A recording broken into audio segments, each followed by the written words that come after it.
Pablo Kay joins us now to share how Southern California's Catholic community is faring. He's the editor-in-chief of Angelus News, the multimedia news platform of the Archdiocese of Los Angeles. Pablo, first, how are you and your family faring? Hi, Monse. My family and I are doing fine, thank God.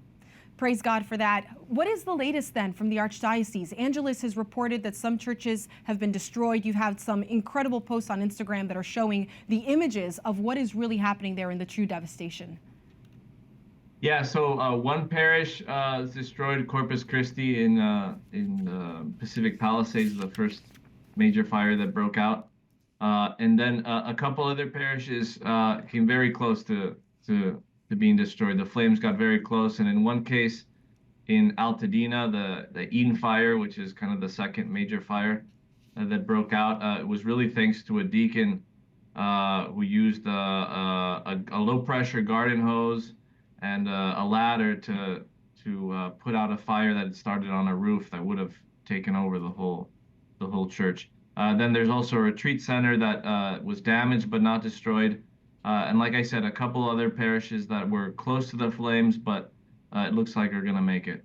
Well, that's really good to hear. I also know that there are parishes who are supporting victims of the wildfire, serving as places for evacuation. What can you tell us about the way that the church is opening up its arms to receive those who are affected by this?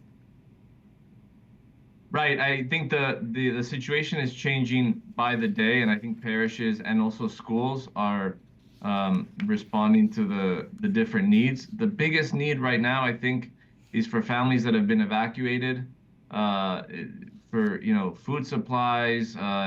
Children, families with children need things like diapers, clothes, things like that. It seems that a lot of the evacuated people are either finding shelter at public shelters or with friends or family. And so we're seeing a few high schools in the area and parishes getting just tons of people showing up to donate whatever they can, and then people in need also showing up to pick up. Now, Los Angeles truly has never seen devastation like this. You've been there for a long time. How do you lean on your faith during times of trial like this? I think I think that God prepares you for these kinds of things, and He gives you what you need. So I see how He's helping me in ways that I don't even realize in the moment, right? So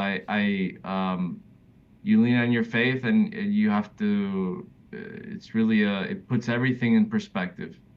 And I'm realizing that it just when God offers you the help, the grace, you got to take it.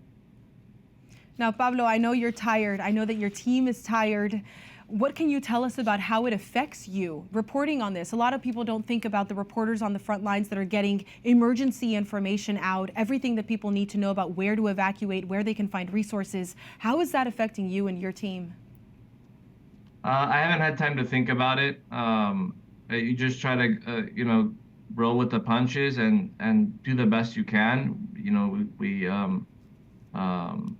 just try to get the information out there and adjust. But I mean, I'm sitting at a desk right now. I took a hot shower this morning in my house. I was able to sleep for a few hours. Meanwhile, there's people who have lost everything. There are firefighters who have been working nonstop. I don't know how they're doing it. So that kind of puts things in perspective. Absolutely.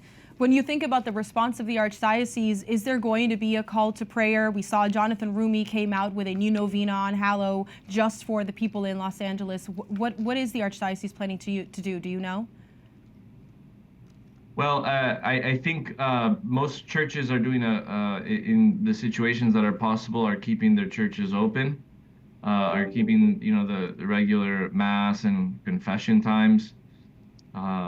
And then, Archbishop Gomez here, along with his auxiliary bishops, I mean, they seem to be going nonstop, having masses every day to pray for victims, for first responders, Yesterday, I was at a mass at the cathedral that was originally supposed to be in Santa Monica, close to the Palisades fire, and there were dozens of parishioners from this parish, Corpus Christi, that burned down, and almost all the ones that I talked to had also lost their homes, everything gone. That's crazy. I can't imagine that. Well, Pablo, can you tell us quickly, where can we send people and direct people to support the LA Archdiocese efforts to help those who are in desperate need? You go to angelusnews.com or lacatholics.org. You'll see a list of resources there on the homepage. And like I said, we're just trying to keep that information updated because it's changing every day. There's new opportunities popping up. Pablo, thank you for your heroic work. We're praying for you and everyone in this dire situation. God bless you. Thank you, Monsi. Of course.